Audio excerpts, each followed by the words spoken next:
কেন? নিতাই বলতে চাইলে সমাজের সব থেকে সর্বনাশ হচ্ছে জাতি প্রথা। সর্বনাশ, এর মতো সর্বনাশ কিন্তু আর নেই। তৎকালীন সময়ে গদিতে শাসন করছিল কারা? মুসলমান। হুসেন শাহ।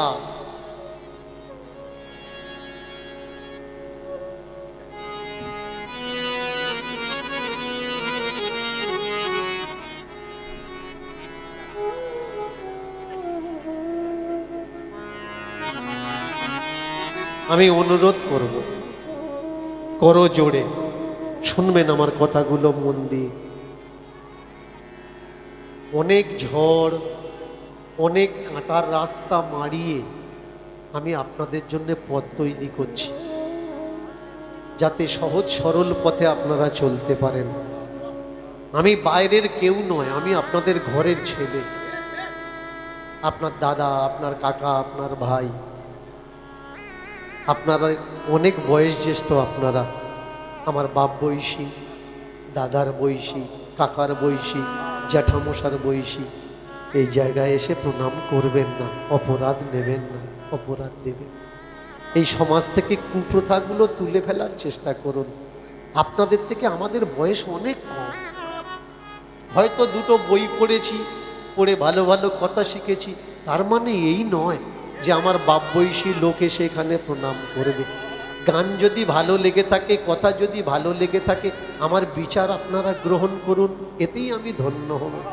দূর থেকে আপনি আমাকে নমস্কার করুন, আমি আপনাকে নমস্কার করব, কিন্তু প্রণাম করবেন না দোহাই।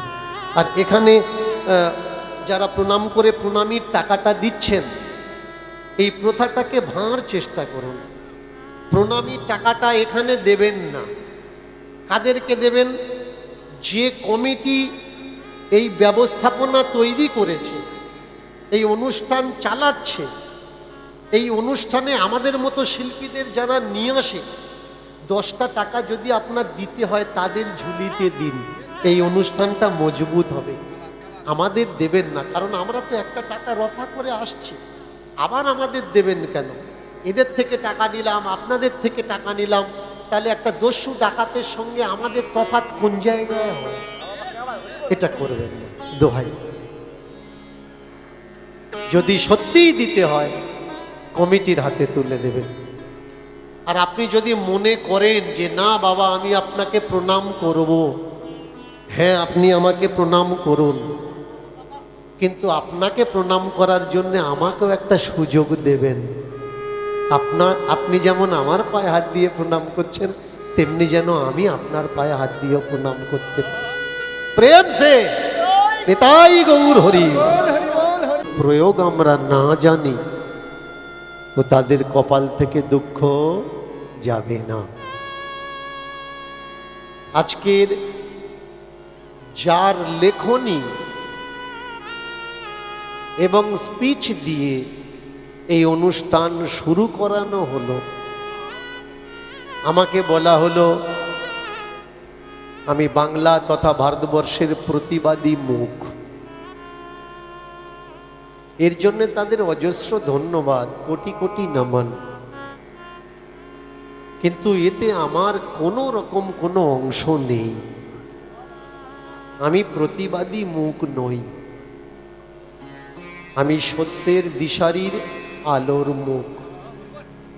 যে সত্যের আলোটা আপনাদের পর্যন্ত পৌঁছাতে দেওয়া হচ্ছিল না,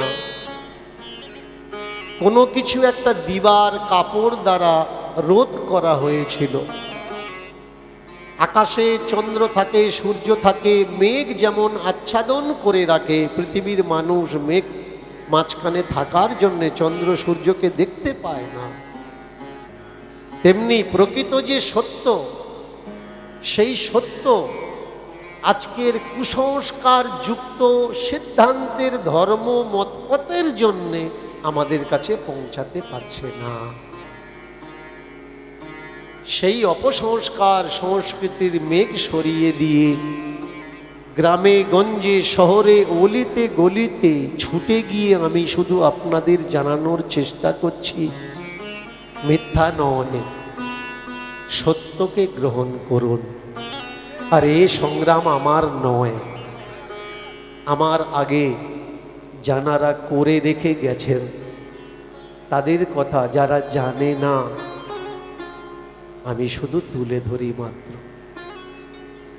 আমি যে ভাষাগুলো, ওকে ফোন করতে মানা করো, কথা বলতে হবে, যে প্রতিবাদের ভাষা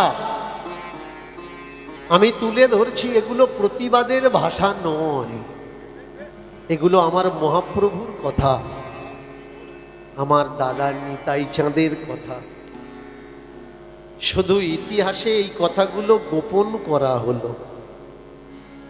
একটা সমাজ, একটা সম্প্রদায়, তারা বলছে মহাপ্রভু কৃষ্ণ ছিলেন, নিতাই বলরাম ছিলেন,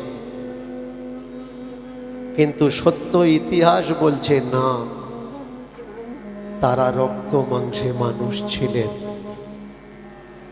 তারা আর পাঁচটা মানুষের মতো কেঁদেছেন, হেসেছেন, কষ্ট পেয়েছেন, ব্যথা পেয়েছেন, আত্মীয় বন্ধু বান্ধব হারিয়েছিলেন। কি প্রয়োজন ছিল স্ত্রী ছাড়া? কি প্রয়োজন ছিল সংসার ছাড়া? কোনো প্রয়োজনই ছিল না। যেখানে কোটি কোটি মানুষের ভাবনা ফেল হয়ে যায়, সেই জায়গায় গুটি কয়েক মানুষের ভাবনা, চেতনা জাগে যে না, জন্মেছি যখন সমাজের জন্য কিছু করার দরকার। বাবার পিণ্ডদান করতে গেলেন গয়াতে, ভালো করে শুনবেন কথাগুলো। গয়াতে গেছেন মহাপ্রভু বাবার পিণ্ডদান করার জন্যে, আর তার যে টোপলাটা ছিল, সেই টোপলার মধ্যে তার দাদা বিশ্বরূপের লেখা হস্তলিখিত একখানা পুঁথি রাখা ছিল। পুঁথিতে তার ইতিহাস, সংসারের পরিচিতি লেখা ছিল। চাঁদের আলোতে ঘুম আসছে না সারা রাত, সেই পুঁথি পড়ার পরে গৌরাঙ্গ জানতে পারলেন কে সে, তার বাবাকে, তার মাকে, তার পরিচয় কি। জীবন বদলে গেল। পুঁথির নাম হলো সম্ভবামী। কোটি কোটি বৈষ্ণবকে জিজ্ঞাসা করবেন, সম্ভবামী পুঁথি কখনো নাম শুনেছেন? নাম শুনে জিজ্ঞাসা করো। যারা নিজেকে হিন্দু বলে গর্ব করছে, সনাতনী বলে চিৎকার করছে, সনাতন ধর্মের সটুকু তা জানে না। এই যে গতকাল হয়ে গেল সরস্বতী পূজা, পরশুদিন হলো সরস্বতী পূজা, জিজ্ঞাসা করুন অঞ্জলি দিয়েছিলেন? হ্যাঁ। পূজা করেছিলেন? হ্যাঁ। বার করেছিলেন? হ্যাঁ। বলুন তো, যে সরস্বতীর সামনে আপনি অঞ্জলি দান করলেন, সরস্বতীর নাম কি? মায়েরা অঞ্জলি দিয়েছেন তো? দিয়েছেন না? হ্যাঁ, অবশ্যই দেওয়ার দরকার। আপনারাও দিয়েছেন তো? বলুন সরস্বতীর নাম বলুন। সরস্বতীর বাবা সরস্বতীকে যে নাম রেখেছিলেন জন্মের পরে, ওটাই আমাদের নাম হয়। নাম কোনটা? নাম মানে পরিচিতি। জন্মানোর পরে মা যেটা রাখে, বাবা যেটা রাখে, ওটাই আমাদের নাম। আধার কার্ডে যেটা পাওয়া যায়, ভোটার কার্ড, প্যান কার্ডে যেটা পাওয়া যায়, ওটাই নাম। ডাক নাম অনেক হতে পারে, গুণবাচক নাম অনেক হতে পারে। কেউ কাউকে আদর করে পুচকিও বলতে পারে, খোকাও বলতে পারে, বাবুসোনাও বলতে পারে, কিন্তু ওটা তার নাম নয়। হংসবাহিনী, হাঁসের উপরে আছে হংস তার বাহন, তার জন্য তার নাম হংসবাহিনী। বিনা পানি, বিনা মানে বিনা, পানি মানে হাত, হাতে বিনা ধরে আছেন তাই তার নাম বিনা পানি। কিন্তু আসলে তার নাম কি? যেটা তার বাবা দিয়েছিলেন। আমি দীনকৃষ্ণ ঠাকুর বলছি, অরিজিনাল নাম যদি কারো জানা থাকে উঠে বলুন, আজকে 10টা পয়সা নেব না, আপনাকে দিয়ে চলে যাও। সমস্যা কোথায় জানেন? যে সত্যের রাস্তা দেখায় তার শত্রুর কমই হয় না। তার গলায় ফুলের মালা পড়ুক বা না পড়ুক, জুতোর মালার কমই হয় না। তাকে কেউ ভালো বলুক বা না বলুক, তাকে গালাগালি দেওয়ার মানুষের কম হয় না। কিন্তু তার উদ্দেশ্য মানুষের কাছে পৌঁছাতে দেওয়ার জন্য বাধার সৃষ্টি করে। দীনকৃষ্ণ ঠাকুরের উদ্দেশ্য কি? মহাপ্রভু যে কথা বলতে চেয়েছিলেন, মাঝখানে দাঁড়িয়ে কিছু টিকিধারী, চৈতন্যধারী, ঠক, জোচ্চোর, প্রতারক, লম্পট, চরিত্রহীন, তারা মহাপ্রভুর বার্তাকে সাধারণ মানুষ পর্যন্ত পৌঁছাতে দেয়নি। দীনকৃষ্ণ ঠাকুর চাচ্ছে মহাপ্রভু যে জন্যে মহাপ্রভু, নিত্যানন্দ যে জন্যে নিত্যানন্দ, সেই সব বার্তার দরজা খুলে সাধারণ মানুষের ভিতরে বিলিয়ে দেওয়া হোক। কেন তাকে আমরা আজকের প্রণাম করব? ক্ষুদিরাম যখন ছিলেন, বিনয় বাদল, দীনেশ সুভাষ যখন ছিলেন, ভারতবর্ষের সরকারের গদিতে বসে থাকা সরকারি পদকর্তা থেকে আরম্ভ করে তহসিলদার পর্যন্ত তাদেরকে টেররিস্ট বলে ঘোষণা করেছে, রাষ্ট্রদ্বেষী বলে ঘোষণা করেছে, তাদেরকে খুঁজেছে মারার জন্যে। যে সরকারি দপ্তরগুলো তাদের সাজা দেওয়ার জন্য খুঁজেছে, আজকের সেই সব সরকারি দপ্তরে গিয়ে দেখবেন তাদের ছবি ঝুলছে। কেন? তাদের কার্যকলাপ তাদেরকে শ্রদ্ধা আর পূজা করতে আমাদের বাধ্য করেছে। তেমনি মহামানব যতবার বিশ্বে আসেন, জীবিত থাকতে তাকে কেউ জানতে পারে না যে সে কি বলছে আর কেন বলছে, কাদের জন্য বলছে। সে যেদিন মরে যায়, ইংরেজরা যখন এদেশে ছিল, যারা বিনয়কে ধরিয়ে দিয়েছে, বাদলকে ধরিয়ে দিয়েছে, ক্ষুদিরামকে ধরিয়ে দিয়েছে, তুলে দিয়েছে ইংরেজ শাসকদের হাতে, তাদের নাতিপুতি এখন এই ছবির নিচে প্রণাম করে। তেমনি মহামানবদের যারা ঘৃণা করে জীবিত থাকা অবস্থায়, তার পরের পিঢ়ি গিয়ে সেই মহামানবকে তারা পূজা করে। মহামানব পূজার জন্যে আসে না, মহামানব আসে সমাজকে মহান গতির পরিবর্তন করানোর জন্যে। আজকের সেই সমাজে দাঁড়িয়ে মহাপ্রভু, মহামানব, নিত্যানন্দ মহামানব যে বার্তাটা দিলেন আমাদের, আমরা সেই বার্তা কীর্তনের মাধ্যমে তুলে ধরব। বলা হচ্ছে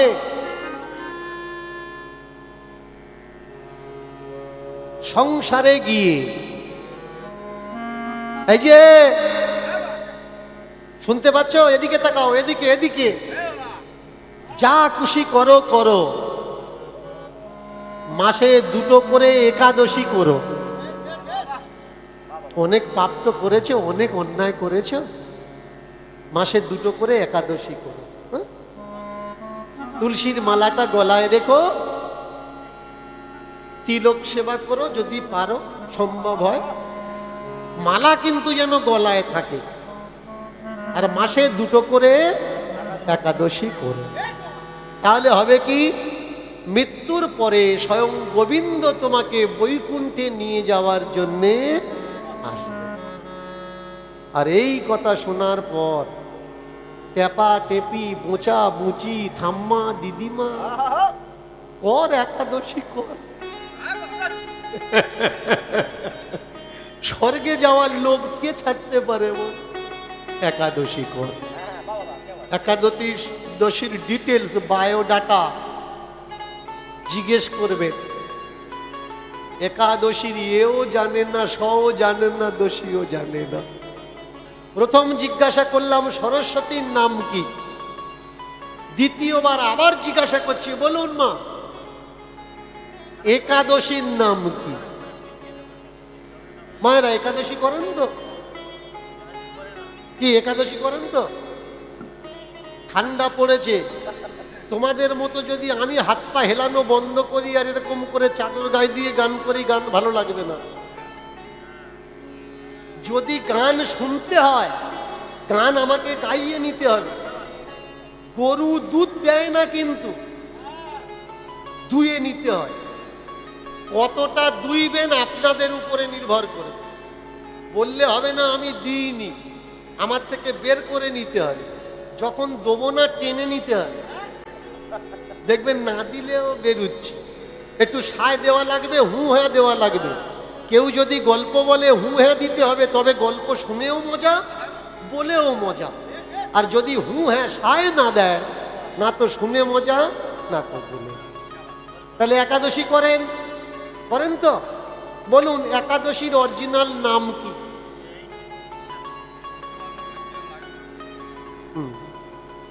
গান করে চলে যাব, কালকে দেখবেন লোক আমাকে গালাগালি করবে। ও কিচ্ছু জানে না, সনাতন ধর্ম নষ্ট করছে। তা তুই যদি সনাতন ধর্ম রক্ষা করছিস, সনাতন ধর্মের বায়োডাটা জানিস যে কি? এই সনাতন, সনাতনের বিশেষণ কি না জানে না। তাহলে নিন্দা কেন করছে? ও নিজেই জানে না কেন আমাকে নিন্দা করছে, শুধু আর পাঁচজন করে তাইও আমাকে নিন্দা করছে। শুনে রাখুন, একাদশীর নাম হলো একাক্ষী। বলে দিচ্ছি, শুনে রাখুন, একাদশীর নাম হচ্ছে একাক্ষী। পাবেন কোন গ্রন্থ থেকে? উৎকল মাহাত্ম্য। উৎকল মাহাত্ম্য গ্রন্থ থেকে পেয়ে যাবেন একাদশীর অরিজিনাল নাম কি, একাক্ষী। এর জন্ম কোথায় হয়েছে? হরিদ্বারের এক গুফায়। হরিদ্বারের এক গুফায় ভগবান বিষ্ণুর অবতারের ভ্রুকুটের মাঝখান ললাট কপাল থেকে জন্ম হয়েছে। ভগবান যাকে মারতে পারেনি, অচেতন হয়ে গেছেন নিদ্রিত অবস্থায়, কপাল থেকে জন্ম হয়েছে এই একাদশী। আর ভগবান যখন জেগেছেন, দেখলেন অসুর হত্যা হয়ে গেছে। অসুর হত্যার যে অপরাধ এই মেয়ের মাথায় পড়ে। অপরাধ মিন্স দোষ। তিনি একাই দোষী, তাই তিনি একাদশী, কিন্তু নাম কি? একাক্ষী। প্রত্যেকটা তীর্থে একাদশী দাঁড়িয়ে আছে, প্রত্যেকটা তীর্থে একাদশী দাঁড়িয়ে আছে। কিন্তু চলে যাবেন উড়িষ্যায় জগন্নাথ মন্দিরে, জগন্নাথ মন্দিরের পিছনে দরজায় একাদশীকে উল্টো ভাই ঝুলিয়ে রাখা হয়েছে, যে এখানে একাদশী চলবে না। এখানে আসলে ভাত খাওয়াই লাগবে, জগন্নাথের অন্নভোগ। কুকুর খাচ্ছিলেন ভাত, সেই কুকুরের সঙ্গে তালে তাল মিলিয়ে ব্রহ্মা তিনি খেয়েছেন, অন্ন পেয়েছেন একাদশীর দিন। ভাবতে পারেন। আর একাদশী করবে কারা? যার শরীরে চর্বি জমে গেছে, মেদ জমে গেছে, ব্লাডে ব্যাড কোলেস্ট্রল চলে এসছে, তারা অনাহারে থাকবে। কিন্তু যার গায়ে মাংস নেই, হাড় বেরিয়ে গেছে, কঙ্কাল নাম্বার 1 হয়ে গেছে, ও না খায় থাকছে কেন? আমরা বুঝি না কার কোনটা করার দরকার, কার কোনটা করার দরকার না। হিস্ট্রি স্টুডেন্ট সে যদি কেমিস্ট্রি বায়োলজির ক্লাসে ঢোকে, বুঝবে? মাথায় কিছু ঢুকবে? ঢুকবে না। এর জন্য যার যেটা সেটার লাইনে তার থাকতে হবে। মহাপ্রভু এসেছেন, গৌরহরি এসেছেন, নিতাই এসেছেন, প্লাবন এনে দিয়েছেন নদিয়া নবদ্বীপে।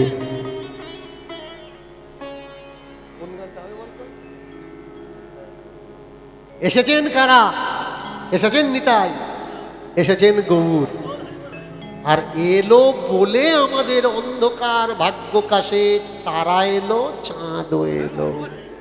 তাই পদকর্তা বললেন, নিতাই গৌর দুটি ভাই এলো নদিয়ায়। নিতাই গৌর দুটি ভাই এলো নদিয়া। নিতাই গৌর দুটি ভাই এলো নদিয়া।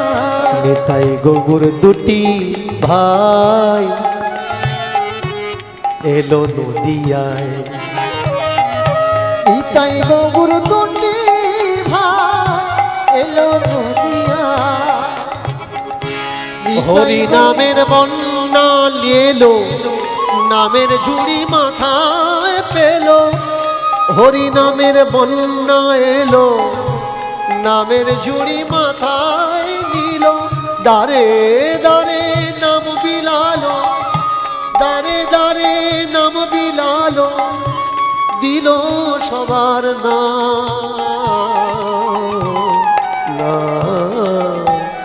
তাই গৌর দুটি ভাই এলো নদিয়া।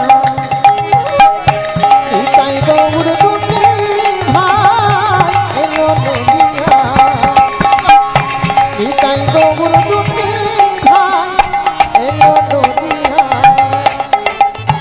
পথে পথে ঘুরে ঘুরে হরি নামের সুরে সুরে। পথে পথে ঘুরে ঘুরে হরি নামের সুরে সুরে। পথে পথে ঘুরে ঘুরে, পথে পথে ঘুরে ঘুরে হরি নামের সুরে সুরে। পথে পথে ঘুরে ঘুরে হরি নামের সুরে সুরে। মাতালো নবদ্বীপ,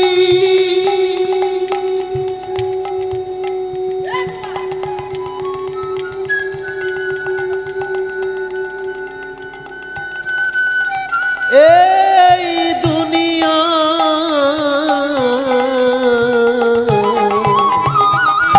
নিতাই গৌর দুটি ভাই এলো নদিয়া।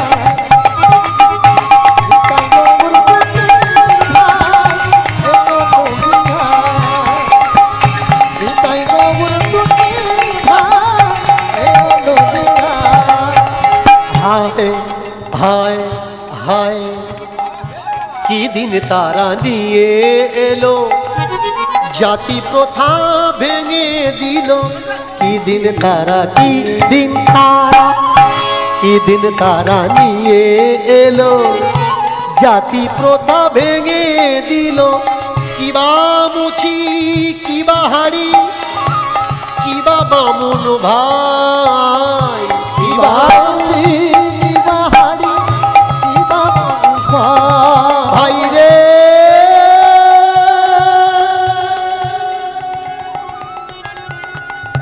ও ভাই, কিবা মুচি কিবা হাড়ি, বামুন বলে কিছু নাই। এক ঘাটেতে স্নান করে, এক গ্লাসেতে জল পান করে। তারা শোয়ে জড়াজড়ি করে একই বিছানা। নিতাই আর গৌর কে মা দুটো ভাই, তাই তো? কিন্তু বাস্তব সত্য কি এরা ভাই ভাই নয়। নিতাই নিজ জাত আর গোরা বামুনের ছেলে। যেখানে বামুন যে রাস্তা দিয়ে চললে নিচ এলে ধুলো ঝাঁট দিয়ে দেওয়া লাগতো, বামুন পাড়ায় নিজ জাত যাওয়ার অধিকার ছিল না। মন্দিরের সামনে থেকে নিজ জাত গেলে তাকে দণ্ড সাজা দেওয়া হতো। সেই সময়কালে নিতাই আর গৌর এক বিছানায় শুচ্ছে, এক থালাতে খাচ্ছে, এক গ্লাসে জল পান করছে। এবার মন দিয়ে কীর্তন শুনুন। এবছর এসেছি, আগামী বছর আমি আসতে পারবো কি, বা এরা আমাকে আনতে পারবে কি, কোনো সার্টিফিকেট নেই। আমি যে জায়গায় যাই গন্ডগোল শুরু হয়, ওর এনেছিস কেন? আপনাদের গ্রামে হয়তো হয়নি, অন্য অন্য জায়গায় হয়। অনেকে মুখের ওপরে বলে দেয় এবছর চাঁদা দেবো না, যেদিন ওর আনবি না সেই বছর দেবো। তাহলে নিতাই আর গৌরকে দুটো ভাই নয়, দুটো সম্প্রদায়, একজন নিচু জাত আর একজন উঁচু জাত। কিন্তু নিতাই দেখলেন, গৌর দেখলেন, এই জাতি প্রথা যদি আমাদের সমাজে থাকে, আমাদের সমাজ কখনো এক হবে না। তৎকালীন সত্তায় বসেছিল কে? ইসলাম ধর্ম রাজ করছিল ভারতবর্ষের বুকে। হুসেন শাহ, চাঁদ কাজী, নদিয়া নবদ্বীপের কাজী সাহেব। ভেবে দেখুন এই সব কথাগুলো, আর চিন্তা করুন। একদিকে রাজ সত্তা আর একদিকে ধর্মগুরু। রাজ সত্তা যদি সঠিক পরিচালিত হয়, তাহলে দেশে কখনো অশান্তি হতে পারে না। আর এই রাজসত্তাকে সঠিকভাবে পরিচালনা করবে কে? ধর্মগুরু, যাকে রাজগুরু বলা হয়। বুঝে দেখুন, আপনি আর আমি মারপিট করছি ভারতবর্ষে দাঁড়িয়ে, অপু দাসকে জ্বালানো হলো কেন? অবশ্যই প্রতিবাদ হওয়ার দরকার। চরমতম নিন্দা, ঘৃণার বার্তা এটা। কাউকে কখনো হত্যা করা উচিত না, সে যত অপরাধী করুক। তার জন্য কনস্টিটিউশন আছে, দেশের আইন আছে, ব্যবস্থাপনা আছে। বলুন তো, আপনি আর আমি মারপিট করছি, অপু দাসকে কেন জানানো হলো? সেই সময় ভারতবর্ষের সত্তায় বসে থাকা রাজনৈতিক শক্তি বাংলাদেশের সঙ্গে চুক্তা করছে, 50 টাকায় ডিজেল বিক্রি করছে। ভাবতে পারে? এখান থেকে ইলেকট্রিক সাপ্লাই করা হচ্ছে বাংলাদেশ। আপনার আর আমার কাছে তুলে দেওয়া হলো হিন্দু মুসলমানের বার্তা। আর যারা হিন্দু মুসলমানের নামে খাপাচ্ছে, দেশকে মারপিট, শাসন শোষণ করছে, তারা বাংলাদেশের সঙ্গে বিজনেস করছে। বিজনেসটা যেন বজায় থাকে। বলুন তো, ছোট্ট একটা বাংলাদেশ, এই দেশের মানুষ প্রতিবাদ করলো, যে দেশে এমন অপরাধ হয়েছে তাদের সঙ্গে আমরা খেলাধুলা করব না। বাংলাদেশ সখ্ত মানা করে দিল, ওরকম খেলার আমাদের দরকার নেই, যাব না আমরা। তাহলে তাই যদি হয়, যখন অপারেশন সিঁদুর চলছিল ভারতবর্ষের বুকে দাঁড়িয়ে পাকিস্তানের সঙ্গে, বলুন তো সেই সময় পাকিস্তান আর ভারতের খেলা কি করে হয়? কারা আপনাদের শেখাচ্ছে? কাদের কথায় নাচছেন? কখনো ভেবে দেখেছেন? মন্দির আর মসজিদ করে কাশীর করিডোর তৈরি করতে গিয়ে হাজারেরও বেশি পুরানো মন্দির, 2000 বছরের পুরানো মন্দির ভেঙে গুড়িয়ে দেওয়া হলো। যে সরকার মন্দির মন্দির করছে, তাহলে সেই সরকার মন্দির ভাঙছে কি করে? শুধু তাই নয়, দিল্লির বুকে দাঁড়িয়ে গাড়ি রাখার প্লেস নেই। আরএসএস এর সংগঠনের সামনে গাড়ি রাখবে কি করে? অফিসের সামনে গাড়ি রাখবে কি করে? তার জন্য 1000 বছরের পুরনো মন্দির ভেঙে দিয়ে গাড়ি রাখার ব্যবস্থা করা হচ্ছে। বুঝে দেখুন, কাদের পরিচালনায় আপনি পরিচালিত হচ্ছেন? আপনি অন্ধ ধৃতরাষ্ট্র তো নয় যে দুর্যোধনের অন্যায় শুধু নিজের ছেলে বলে চুপ করে আছেন। এমনটি করবেন না। মজবুত হন, সক্ষম হন। হ্যাঁ, এই দেশ, এই রাষ্ট্র আমার, এই রাষ্ট্রকে রক্ষা করার দায়িত্ব আমার। কিন্তু এই রাষ্ট্রের শক্তি আমরা তাদের হাতে দেব না যারা হিংসার সঙ্গে সমঝোতা করে এই দেশের সর্বনাশ চাচ্ছে। ধর্মগুরুদের শেখানোর দরকার ছিল ধর্ম। তারা ধর্ম না শিখিয়ে চর্চা করছে রাজনৈতিক শক্তি। আর রাজনৈতিক সত্তার রাজনৈতিক নেতাদের কর্তব্য ছিল দেশকে সুন্দর করা। তারা তৈরি করছে মন্দির আর মসজিদ। ভাবুন দেশটা হলো কি, যাচ্ছে কোথায়, আর আমরা থাকবো কোথায়? আমাদের গায়ে একটা স্ট্যাম্প ছাপ দেওয়া হচ্ছে, হিন্দু হিন্দু হিন্দু। ভাই, হিন্দু রাষ্ট্র হোক, হ্যাঁ আমিও চাই হিন্দু রাষ্ট্র হোক, কিন্তু সেই হিন্দু রাষ্ট্রে হিন্দু কারা হবে? কাওরা কি হিন্দু? মুচি কি হিন্দু? দম কি হিন্দু? হাড়ি কি হিন্দু? বামুন কি হিন্দু? এই রাষ্ট্র যদি হিন্দু রাষ্ট্র হয়, মন্দিরে ব্রাহ্মণ পূজা করবে না নিজ জাতের লোক পূজা করবে? আগে ভাবার দরকার। এই রাষ্ট্র যদি হিন্দু রাষ্ট্র হয়, হিন্দু মানে সবাই আমরা এক জাত, তাহলে ব্রাহ্মণের সঙ্গে কাওরা মুচি বাগদির বিয়ে হবে তো? বুঝুন, যারা তোমার কাছে জাত তুলে দিল, জাত নয় তোমার পাছায় লাত দিল, তুমি বুঝতে পারছো না। এর সাবধান বার্তা কাজী নজরুল ইসলাম আমাদের দিয়েছেন। জাতের নামে বজ্জাতি সব, জাত কি ছেলের হাতের মোয়া। এই জাতের দড়িটা ভেঙেছে কে? আজ ছাড়া বিগত 500 বেশি বছর আগে। নিতাই গৌর দুটি ভাই এলো নদিয়া।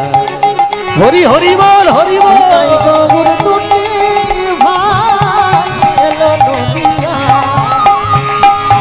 নিতাই গৌর দুটি ভাই এলো নদিয়া।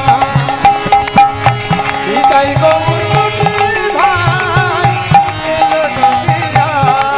হায় হায় হায় হায়। আস্তে আস্তে আস্তে।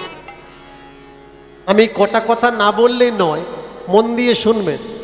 যে সকল তথ্য যুক্তি আমি আপনাদের কাছে রিপ্রেজেন্ট করছি, প্রেজেন্ট নয় কিন্তু রিপ্রেজেন্ট, এ আগে প্রেজেন্ট করেছে কারা? টিভি চ্যানেল, নিউজওয়ালারা, রিপোর্টাররা।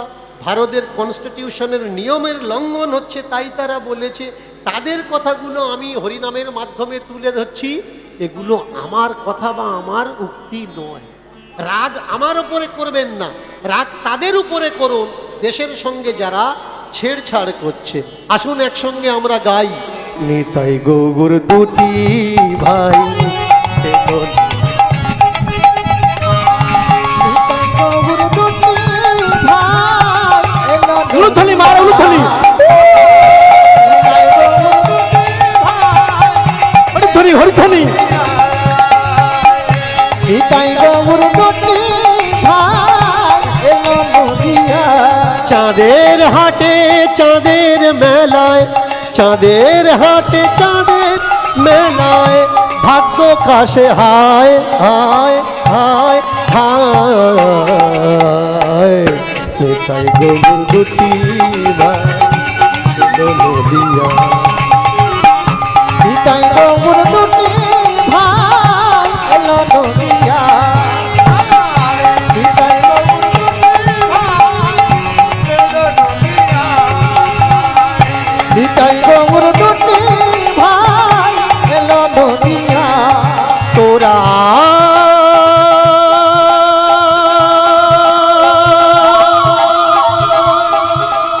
তোরা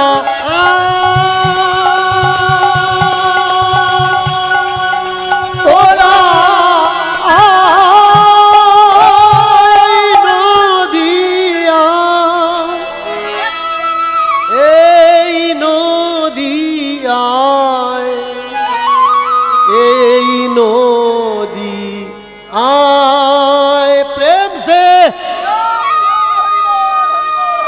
মায়েরা উলুধ্বনি দেওয়া যাবে তো? বাহ।